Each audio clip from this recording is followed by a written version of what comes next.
Hello viewers, I'm Advocate K. Rawat from Lexington Company. Today we're going to talk about the kinds of transfer of property under Transfer of Property Act 1882. So, starting with the introduction part, Section 5 of the Transfer of Property Act 1882 defines that the property will be delivered by a living person to one or more other people in the present date or in future times or to himself only. The expression mentioned above in present or in future is deriving the meaning of the word deliver. There will be no transfer of future property, the transferee needing to be a competent person like a transferor. A transferee can also be a minor, insane or child in a mother's womb.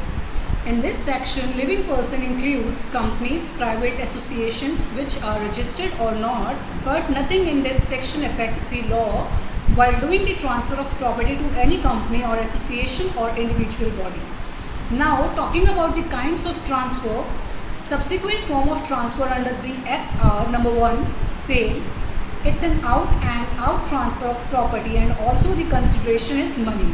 Mortgage. It's a transfer of a limited interest during a property.